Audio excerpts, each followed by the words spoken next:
এর মোটামুটি গত 15 বছরে যে পরিমাণ ঋণ দেয়া হয়েছে তার অলমোস্ট 50 to 70% খেলাপি। ফারহানা একটি সম্পূরক প্রশ্ন করতে পারেন। মাননীয় স্পিকার, আপনাকে ধন্যবাদ। মাননীয় স্পিকার, আমাদের যে রাষ্ট্রায়ত্ত ব্যাংকগুলো সোনালী, রূপালী, জনতা, অগ্রণী ব্যাংক, বেসিক ব্যাংক, এই সবগুলো ব্যাংকের মোটামুটি গত 15 বছরে যে পরিমাণ ঋণ দেয়া হয়েছে তার অলমোস্ট 50 to 70% খেলাপি। একমাত্র জনতা ব্যাংকের ঋণেই 70% খেলাপি এবং এই খেলাপি ঋণগুলো হয়েছে এসালম, বেক্সিমকো, অ্যানন ট্যাক্স গ্রুপ, বিসমিল্লাহ গ্রুপ এদের মাধ্যমে। আমি মাননীয় মন্ত্রীর কাছে প্রশ্ন রাখছি, এই যে যারা গত 15 বছরে বিপুল পরিমাণ টাকা ঋণ নিয়ে সেটা পরিশোধ করে নাই তাদের ব্যাপারে কি ব্যবস্থা নেওয়া হবে এবং এই ব্যাংকগুলোর আর্থিক যে দুরবস্থা সেইটা কাটাতেই বা সরকার কি ব্যবস্থা নেবে? ধন্যবাদ মাননীয় স্পিকার। মাননীয় মন্ত্রী। মাননীয় স্পিকার, এটা একটু ভিন্ন প্রশ্ন, যদিও বা প্রথম এই প্রশ্নের সাথে এটার কোনো মিল নাই, তবুও আমি উত্তর দিচ্ছি।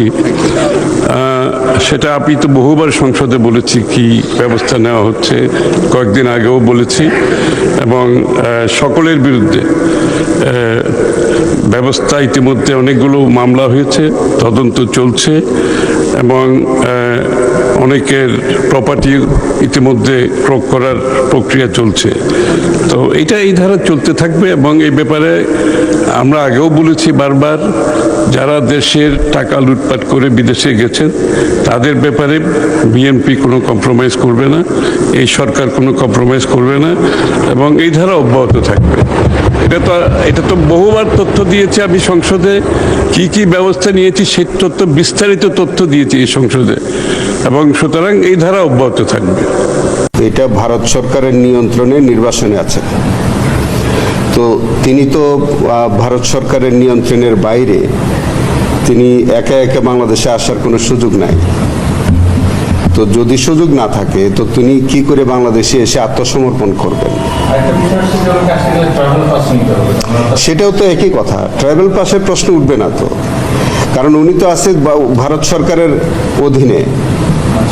তো ভারত সরকার উনি যদি ফ্রি থাকতো, ধরেন উনি কোনো সরকারের অধীনে নাই, তিনি কোনো কারণে হয়তো পাসপোর্ট ছাড়া একটা দেশে আছে, তিনি আসতে চান দেশে, সেখানকার দূতাবাসে তিনি সাহায্য চাইবেন এবং তখন বা এই দেশের মানুষ যদি তিনি বৈধভাবে যদি থাকেন বা এসে, তাহলে ওখানে একটা ট্রাভেল পাসের প্রশ্ন ওঠে। তিনি তো এখানে দণ্ডপ্রাপ্ত,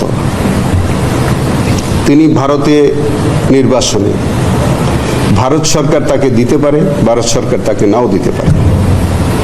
তো উনি স্বাধীনভাবে এসে আত্মসমর্পণ করবেন এই সুযোগ আমার মনে হয় যে এটা ঠিক নাই, দিলে সরকারকে দিতে হবে। সো এখানে আইনগত উনি এসে আত্মসমর্পণ করবে এরকম আইনগত সুযোগ নাই বলে আমি মনে করি। তাহলে এই রয়টার্স গণমাধ্যমকে দেওয়া এই ধরনের বক্তব্য কি প্রক্রিয়াকে একটু অস্থির করার?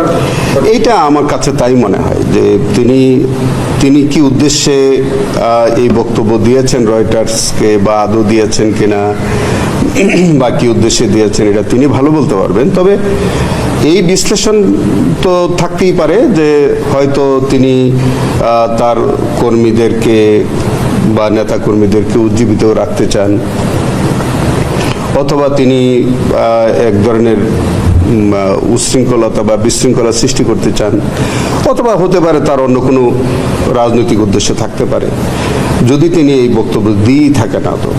তবে এইটার কোনো কার্যকরণ সম্পর্ক আছে বলে আমার কাছে মনে হয় না, কারণ হচ্ছে যে তিনি ব্যক্তিগতভাবে আসবারও সুযোগ নাই, আত্মসমর্পণ করারও সুযোগ নাই। ভারত সরকারের নিয়ন্ত্রণের বাইরে স্বেচ্ছায় আসার কোনো সুযোগ আমি আইনগতভাবে দেখি না। একটা মামলায় মৃত্যুদণ্ডের রায় হয়ে গেল, আর বিচারাধীন আছে ওনার নামে কি মামলা, এবং আরেকটা হচ্ছে যে বিচার প্রক্রিয়ায় আছে, মানে এখনো চার্জশিট হয়নি বা কোনো চার্জ হয়নি। এই আরেকটা হচ্ছে ওনার কিন্তু এখানে একটা প্রশ্ন আসছে, এখন ওনার বক্তব্য না, আওয়ামী লীগের হেভিওয়েট নেতা যারা ট্রাইব্যুনালে মামলার আসামি এরকম তারা কি আছে, কতজন হবে আনুমানিক? সেটা তো মানে ধরেন সাবেক প্রধানমন্ত্রী শেখ হাসিনা তিনি জুলাই অভ্যুত্থানে তার একটা command responsibility, superior command responsibility আছে, এবং সেই দায় থেকে তার একবার একটা শাস্তি হয়েছে। এর বাইরেও যেমন ধরেন শাপলা চত্বর হত্যা মামলায় তার একটা সুপিরিয়র কমান্ড রেসপন্সিবিলিটি আছে, তার ব্যক্তিগত দায়ও আছে। আবার এই যে সারা বাংলাদেশে যে গুম খুন হয়েছে, তো সেখানেও কিন্তু তার দায় আছে, সেখানেও তার বা সুপিরিয়র কমান্ড রেসপন্সিবিলিটি আছে। তো এইভাবে যে অনেকগুলো মামলায় তিনি হয়তো পর্যায়ক্রমে আসামি হবেন, এবং ইতিমধ্যে যেহেতু জুলাই অভ্যুত্থানের ঘটনায় হয়েছে, শাপলা চত্বরে হওয়ার সম্ভাবনা আছে এবং হবে না তিনি। তাছাড়া গুমের অনেক মামলায় তিনি আসামি হওয়ার আমরা সুযোগ আছে বলে দেখি। তো এইগুলিতে উনি আসামি হবেন। আর আসলে আওয়ামী লীগের ধরেন ঊর্ধ্বতন নেতৃবৃন্দের মধ্যে ইতিমধ্যে তো দেখছেন আমাদের অনেকের বিরুদ্ধে বিচার চলছে, এবং আরও অনেকেই তারা গ্রেফতারাধীন আছে। তাদের বিরুদ্ধেও রিপোর্ট সাবমিট সাপেক্ষে ফর্মাল চার্জ দাখিল হবে, এবং তাদের বিরুদ্ধেও খুব শিগগির রিপোর্ট দাখিল হবে বলে আমরা আশা করছি। যেমনটা আমাদের আমির হোসেন আমু আছেন, আব্দুর রাজ্জাক খান আছেন, শাহজাহান খান আছেন, আমাদের কামাল আহমেদ মজুমদার আছেন, এরকম বেশ কয়েকজন আছে। তাদের পর্যায়ক্রমে তাদের বিরুদ্ধে রিপোর্ট সাবমিট হবে। ইনভেস্টিগেশন, আমি যতদূর জানি তাদের বিরুদ্ধে ইনভেস্টিগেশন রিপোর্ট প্রায় শেষ, শিগগির ইনভেস্টিগেশন রিপোর্ট দাখিল হবে বলে আমরা জেনেছি। হেফাজতের যেটা শাপলা চত্বরের মামলার তদন্ত শেষ, সম্ভবত আজকালের মধ্যে আমার কাছে খসড়া রিপোর্টটা দাখিল হবে। আমরা যাচাই বাছাই করব, এবং আমরা দেখে যদি চূড়ান্ত রিপোর্ট সাবমিট হলে আমরা আশা করতেছি এই ট্রাইব্যুনাল 21 তারিখে খোলার দিনই আমরা ফর্মাল চার্জ আমরা দাখিল করতে পারবো। 21 তারিখ আওয়ামী লীগের বিষয়ে দল হিসেবে এটা তো আমি আগেই বলেছি যে আওয়ামী লীগ দল হিসেবে তারা যে মানবতা বিরোধী অপরাধের সাথে সম্পৃক্ত, এই বিষয়ে আমাদের কাছে সুনির্দিষ্ট লিখিত অভিযোগ আছে। আমাদের তদন্ত সংস্থা তদন্ত করছে, প্রাথমিক সংশ্লিষ্টতা পাচ্ছে, এবং ইতিমধ্যে আমাদের এই মানে আওয়ামী লীগ সংগঠন হিসেবে তার প্রতিষ্ঠা লগ্ন থেকে মানে আপনার 5ই আগস্টের আগ পর্যন্ত যত মানবতা বিরোধী অপরাধ আছে তার যদি কোনো সংশ্লিষ্টতা থাকে তাহলে সেগুলো আসবে, ইনভেস্টিগেশনে সব কিছুই আসবে। সংগঠন হিসাবে ব্যক্তির যেমন দায় আছে, সংগঠন হিসাবে দায় আছে। এগুলো একটা লম্বা ইনভেস্টিগেশনের প্রশ্ন থাকতে পারে, অনেক অফিসিয়াল ডকুমেন্ট পর্যবেক্ষণ করা, অনেক বই পুস্তক থেকে অনেক তথ্য প্রমাণ নেওয়া, এগুলো বিষয়ে একটা ইনভেস্টিগেশনে যৌক্তিক সময় লাগার সম্ভাবনা আছে। ইনভেস্টিগেশন চলছে। বিষয়টা হচ্ছে যেহেতু এটা নিয়ে এখন রাজনৈতিক মাঠেও গরম, ওনার একটা বক্তব্য মিডিয়াতে এভাবে গেছে, তো আর ইন্টারন্যাশনালি এভাবে উনি যেভাবেই আসুন, যদি উনি সেই বন্দি বিনিময়ের মাধ্যম ধরেই আসে, মানে আসলো কোনোভাবে, সেটা ভারত সরকারই দিল, তো সেই ক্ষেত্রে ওনার আসার পরে যেহেতু রায় হয়ে গেছে, এই রায় তো ডেথ রেফারেন্সের কিছু নাই, এটা তো সরাসরি ট্রাইব্যুনাল দিয়ে দিলেন। এই ক্ষেত্রে পরবর্তীতে আর আইনি কি সুযোগ থাকে কি আসলে, ওনার কি তাহলে কি রায় কার্যকরের দিকেই যাবে? এবং তা তো অবশ্যই, কারণ উনি তো আপিল করেন নাই, তো সেখানে আপিল যদি না করেন বা উনি যদি পরেও না আসে এবং কোনো আপিল না হয়, তাহলে তো এই রায়টা কার্যকর হবে। রায়টা কার্যকর বলতে এখন ধরেন ওনার বিরুদ্ধে মৃত্যুদণ্ডাদেশ আছে, পাশাপাশি ওনার সম্পত্তি বাজেয়াপ্তির আদেশ আছে।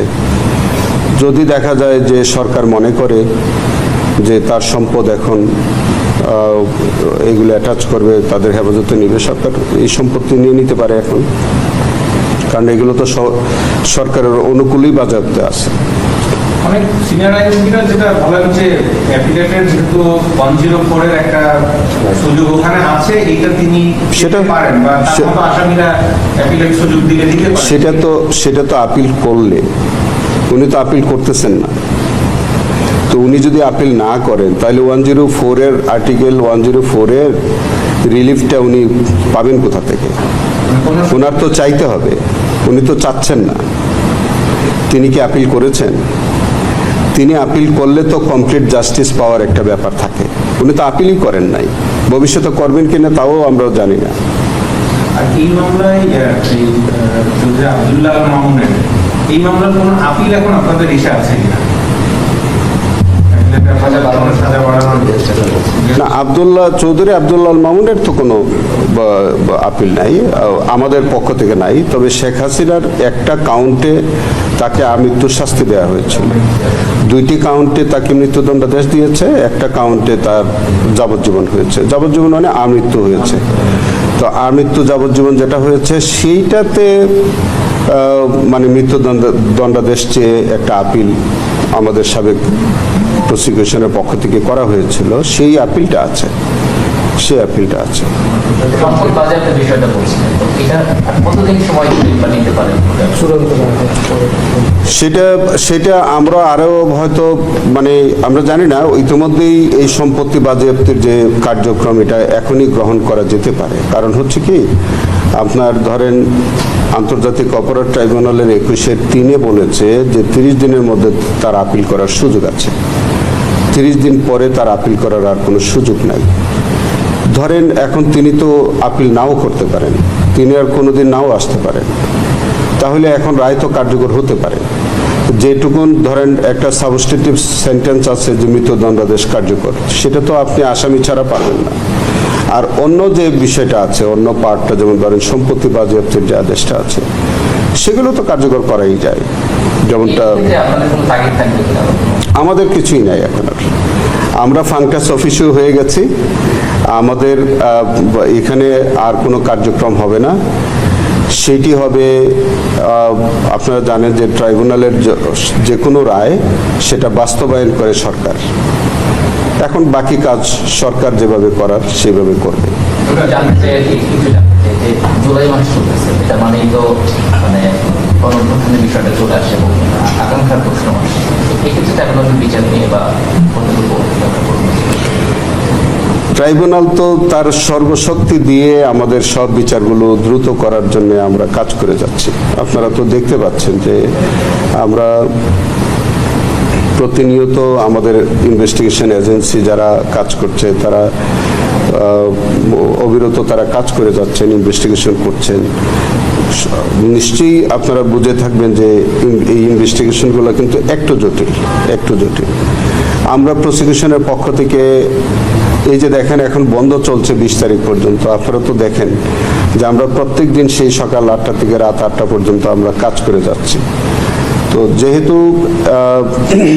আমাদের একটা জন আকাঙ্ক্ষা আছে যে দ্রুত বিচার করা বা নিষ্পত্তি করার একটা আকাঙ্ক্ষা আছে, আমরা সেই আকাঙ্ক্ষাকে ধারণ করেই কিন্তু ইনভেস্টিগেশন এবং বিচার কার্যে আমরা নিয়োজিত রেখেছি নিজেকে। তা আমরা আশা করছি যে আমাদের কাছে এখন ধরেন 24টা মামলা আছে, প্রায় 80টা মামলার মতো ইনভেস্টিগেশন চলছে। 10টা মামলার রিপোর্ট, 10 থেকে 12টি মামলার রিপোর্ট খুব শিগগির আমাদের কাছে আসবে এবং আমরা এগুলোর প্রায় 10 থেকে 12টা মামলার ফর্মাল চার্জ ট্রাইব্যুনাল কাজ শুরু হওয়ার সাথে সাথে আমরা দাখিল করে দেব। আর অন্যান্য ইনভেস্টিগেশনের কাজও খুব দ্রুত গতিতে চলছে, যতটুকু দ্রুত সম্ভব তাই সেইভাবেই কাজ এগিয়ে যাচ্ছে। না, যেগুলো এখন যেগুলি আসবে এগুলো জুলাই অভ্যুত্থানের ঘটনার আছে, গুম আছে, অপহরণ আছে, ক্রসফায়ার আছে, এরকম আছে। আচ্ছা, একদম শেষে এটা হলো ওই প্রথম যেটা বলছিলেন, তাহলে শেখ হাসিনাকে যদি সরকার টু সরকার হ্যান্ড ওভার হয় বা এরকম যারা আছে, মানে ওনার এখানে একটা লিগ্যাল প্রশ্ন যে ওনার আত্মসমর্পণ করার ব্যক্তিগতভাবে সুযোগ, এটা আমি কোনো সুযোগ আইনগতভাবে দেখি না। উনি যেটা বলেছেন যে তিনি এসে আত্মসমর্পণ করবেন, এটার আইনগত কোনো সুযোগ আমি দেখি না। কারণ হচ্ছে তিনি ভারত সরকারের নিয়ন্ত্রণে ওখানে নির্বাচনে আছেন, তাকে আসতে গেলে ওই সরকারের নিয়ন্ত্রণ থেকেই আসতে হবে। তো তিনি এসে আত্মসমর্পণ করবেন, এইটার কোনো আইনগত সুযোগ নেই। অবশ্যই এক সরকার আরেক সরকারের কাছে হ্যান্ড ওভার করবে, আরেকটা বিষয়, অথবা তিনি যদি অন্য কোনো প্রক্রিয়া হলে পুলিশের হেফাজতে যাবে, এরকম। আপনার কি মনে হয় যে মৃত্যুদণ্ডের রায় হয়ে যাওয়ার পরে, যেহেতু তিনি আগে একটা স্ট্যাটাস ছিলেন, রায় হয়ে যাওয়ার পরে একদম কনভিক্টেড হয়ে যাওয়ার পরে, মানে এই জায়গায় যেখানে তিনি আছেন সেই সরকারের দিক থেকেও মানে নেতিবাচক একটা প্রভাব তার উপরে আছে বলে মনে হয়? এইটা পলিটিক্যাল বক্তব্য, আমি এই বিষয়ে কোনো কিছুই বলতে পারবো না। পলিটিক্যাল বিশ্লেষণ করার কোনো আমার সুযোগ নাই। আমি আইনগতভাবে যতটুকুন বলার সেটুকুন আমি বলতে পারবো, এর বাইরের বক্তব্যগুলো আমার পক্ষে দেওয়া সম্ভব। আপনারা সরকারকে ফেরানোর জন্য অন্য কোনো আর নতুন করে মানে ফিরিয়ে আনার জন্য কোনো ধারণা? সেটাও আমাদের কাজ না। আমি তো বললামই যে তাকে ফেরত আনা, তার রায় বাস্তবায়ন করা, সবগুলো সরকারের কাজ। আমাদের এখানে রায় হয়ে গেছে, আমরা ফাংটাস অফিসিও হয়ে গেছি, আমাদের এখানে আর নতুন করে কিছু হবে না। সো যা আছে সমস্ত রায় বাস্তবায়ন করার একমাত্র এখতিয়ার হচ্ছে। যে বিষয়টা নির্বাচনের আগে সরকারি দল বিরোধী দল সবাই একমত হয়েছিলাম, এর সপক্ষে কথাও বলেছি, ক্যাম্পেইন করেছি। আমরা প্রতিকার যে পেলাম না, এতে আমরা না, এতে দেশবাসীর তাদের রায়ের প্রতিফলন হলো না, মূল্যায়ন হলো না। আমরা বিরোধী দলে বসে এই অবমূল্যায়ন আমরা মেনে নিতে পারি না, এই জন্য তার প্রতিবাদে আমরা ওয়াক আউট করছি। মাননীয় বিরোধী দল নেতা, আপনি আমার বক্তব্য তো সম্পূর্ণ করতে দিলেন না। আমি আপনার পুরো বক্তব্য শুনেছি। আপনার ওয়াকআউট করা আপনাদের অধিকার, কিন্তু আমি বলতে চাই যে আজকে একটু পরে আরেকটি মুলতবি প্রস্তাব বিবেচিত হবে। সেখানে আমার মনে হয় যে আপনি আপনাদের প্রশ্নের উত্তর পেয়ে যাবেন এবং সেখানে মন খুলে আপনারা আরও কথা বলতে পারবেন। সুতরাং আমার অনুরোধ হলো আপনারা ওটা শোনেন, তারপরে যদি ওয়াকআউট করতে পারেন প্লিজ ফিল ফ্রি। তবে প্রস্তাবটির ভাগ্য কি নির্ধারণ হয় সেটি আপনি দেখার জন্য একটু অপেক্ষা করে দেখতে পারেন। বিরোধী দল নেতাকে মাইক দেন। হ্যাঁ, ওই নোটিশটাও আমাদের নজরে আগে কিছুটা এসেছে এবং আমরা মনে করি যে মূল নোটিশকে চাপা দেওয়ার জন্য ওই নোটিশটা সামনে আনা হয়েছে। এই জন্য দুইটার প্রতিবাদেই আমরা এই সংসদ থেকে আপাতত মাননীয় বিরোধী দলের নেতা, ধন্যবাদ মাননীয়। নোটিশই তো উত্থাপন হয়নি, আপনি কি করে বুঝলেন কোনটা চাপা দেওয়ার জন্য এটা করা হচ্ছে? আমি অনুরোধ করছি একটু ধৈর্য ধরে অপেক্ষা করেন, নোটিশের বিষয়বস্তু শুনেন, তারপরে আপনারা ফিল ফ্রি টু মাননীয় ওয়াক আউট। স্পিকার, আপনার অ্যাবসেন্সে এই হাউসে এই নোটিশটা পড়া হয়েছে, সংশ্লিষ্ট সদস্য এটা পড়েছেন, আমরা শুনেছি। এই জন্য আমরা বুঝে শুনেই বলছি যে এই দুই কারণেই আমরা এখন ওয়াকআউট করছি। আপনাকে ধন্যবাদ। নিশ্চয়ই সংসদীয় রীতি অনুযায়ী আপনারা ওয়াকআউট করতে পারেন, ফিল ফ্রি। ধন্যবাদ। জাতির উদ্দেশ্যে ট্রাম্পের বক্তব্য শেষ হতেই ইরান ব্যাপকভাবে ক্ষেপণাস্ত্র হামলা চালিয়েছে ইসরায়েলে। দর্শক, কেন চালিয়েছে? কারণ ট্রাম্প হুমকি দিয়েছেন যে আরো কয়েক সপ্তাহ কঠিন আঘাত হানা হবে। তো ইরান জানতো, ইরানের প্রস্তুতিও ছিল যে ট্রাম্প জাতির উদ্দেশ্যে ভাষণ দিয়ে এমন কোনো বক্তব্য দেবে না যেখানে যুদ্ধ বন্ধ হবার কোনো লক্ষণ আছে, বরং তার আরো তীব্রতা বাড়াবে এবং সেই লক্ষ্যেই মধ্যপ্রাচ্যে বিপুল সৈন্য জড়ো করেছে। তো এই কারণেই, এবং যেহেতু ইরানকে একটা কঠিন শিক্ষা দেবে, সে কারণে ইরানই উল্টো তার শক্তিমত্তা দেখালো। বলা হচ্ছে খবরে, জাতির উদ্দেশ্যে ভাষণ দিয়েছেন মার্কিন প্রেসিডেন্ট ডোনাল্ড ট্রাম্প, তার বক্তব্য শেষ হতেই ব্যাপক ক্ষেপণাস্ত্র হামলা চালিয়েছে ইরান। বৃহস্পতিবার আল জাজিরার এক প্রতিবেদনে একথা বলা হয়। প্রতিবেদনে বলা হয়, ট্রাম্প জাতির উদ্দেশ্যে ভাষণ শেষ করার কিছুক্ষণ পরেই ইসরায়েলের দিকে নতুন করে ক্ষেপণাস্ত্র নিক্ষেপ করেছে ইরান। ইসরায়েলি সামরিক বাহিনী জানিয়েছে তারা ইরান থেকে ছড়া একাধিক ক্ষেপণাস্ত্র শনাক্ত করেছে। হুমকি মোকাবেলায় দেশটির প্রতিরক্ষা ব্যবস্থা সক্রিয় করা হয়েছে। সামরিক বাহিনীর এক বিবৃতিতে বলা হয়, হুমকি প্রতিহত করতে প্রতিরক্ষা ব্যবস্থা কাজ করছে। এর আগে ট্রাম্প দাবি করেন, এই যুদ্ধে ইরানের নৌ এবং বিমান শক্তি বড় ধরনের ক্ষতির মুখে পড়েছে এবং দেশটির অনেক শীর্ষ নেতা নিহত হয়েছেন। তিনি আরো বলেন, ইরানের ক্ষেপণাস্ত্র এবং ড্রোন হামলার সক্ষমতা উল্লেখযোগ্যভাবে কমে গেছে। এখন আসলে ট্রাম্প এই যুদ্ধে আমিরাত, সৌদি আরব তাদেরকেও জড়াতে চাচ্ছেন। জড়ায়ে আস্তে করে শেষ হয়ে যাবে এবং যুদ্ধটা তখন ইসরায়েল, আমিরাত, সৌদি আরব তারা একযোগে করবে। এই হচ্ছে তার উদ্দেশ্য। তো তার একটা মহড়া সে দেখালো। তো ইরান জানে যে কি কি করতে পারে ট্রাম্প, তো সেই জন্য ওই তার রেডি ছিল যে সে একটা বিশ্বকে হুমকি দেবে বিশ্ব বলবে যে সর্বনাশ কি হতে যাচ্ছে।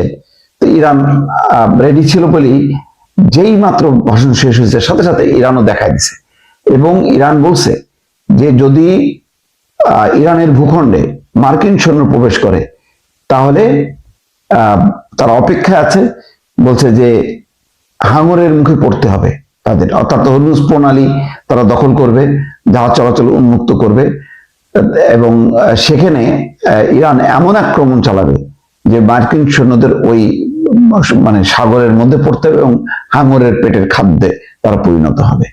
তো এগুলি পাল্টাপাল্টি হুমকি হচ্ছে, উত্তেজনা চলছে, সমাধানের কিন্তু লক্ষ্য নেই।